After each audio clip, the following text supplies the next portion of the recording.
যাও। এই মুহূর্তে আমরা দেখতে পাচ্ছি সিলেটের আবাসিক এলাকায় পুলিশের নজরদারি বাড়ানো হয়েছে। আপনারা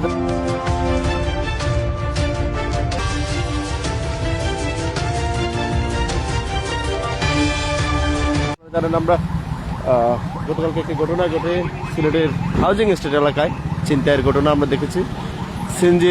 একটি সিএনজি আটকিয়ে 3টি মোটরসাইকেল দিয়ে ছিনতাই করা হয় এবং আজকে রাত্রে সিলেট নগরীর বিভিন্ন জায়গায় নজরদারি বাড়ানো হয়েছে, তল্লাশি চেকপোস্ট করা হচ্ছে। তো সবকিছু মিলিয়ে আমরা দেখছি সিলেটের হাউজিং এস্টেট থেকে শুরু করে নগরীর পীর মহল্লা এলাকায় প্রবেশ করেছে পুলিশের টিম, নজরদারি যে টিম রয়েছে।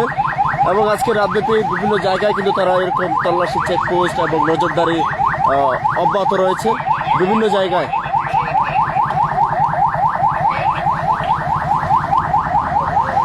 জুম একটু আউট করেছেন, জুম একটু আউট করো, আমারটা একটু আউট করো, জুম আউট করো।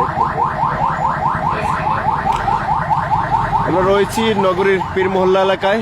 হাউজিং এস্টেট থেকে কিন্তু শুরু হয়েছে নগরীর আম্বরখানা থেকে, এবং অত্র এলাকার এদিকে কোনো সমস্যা আছে কিনা সেগুলো তারা দেখে কিন্তু এই মুহূর্তে আবার ব্যাক হচ্ছেন। তো এরকম কিন্তু তাদের পুলিশের এসএমপির পক্ষ থেকে কিন্তু করা বার্তা যেটি রয়েছে জনস্বার্থে এবং যে কোনো অকারেন্স থেকে নগরবাসীকে সুরক্ষা দিতে কিন্তু পুলিশের প্রতিটা ফোর্স, প্রতিটা কর্মী কিন্তু সদস্য কিন্তু সজাগ রয়েছে। হাউজিং এস্টেট থেকে শুরু করে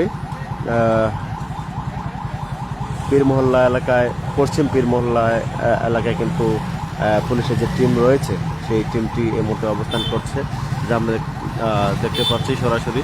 এবং এলাকাবাসীর যে প্রত্যাশা ছিল, অনেকেই কল দিচ্ছেন আসলে এলাকায় কেন হঠাৎ করে পুলিশ প্রবেশ করলো। আমরা সকলের জ্ঞাতার্থে জানাচ্ছি আইন শৃঙ্খলার যাতে কোনো রকম অবনতি না ঘটে, এবং এইসব এলাকায় ভিতরের এলাকাগুলিতে যেহেতু ছিনতাইকারী প্রবণতা বেড়ে গিয়েছে, এবং বিশেষ করে হাউজিং এস্টেট এলাকায় যে ছিনতাইটি ঘটে সেটি ঘটার পর কিন্তু অতিরিক্ত নজরদারি কিন্তু বিভিন্ন এলাকার ভিতরেও কিন্তু এই মুহূর্তে আমরা দেখতে পাচ্ছি যে পুলিশের টহল অভিযান রয়েছে। টহলে যারা আছেন ডিউটিরত তারা কিন্তু সেই দায়িত্বটুকু পালন করে যাচ্ছেন। পশ্চিম পীর মহল্লা হয়ে, জালালাবাদ হয়ে বের হচ্ছে পুলিশের নজরদারি টিম।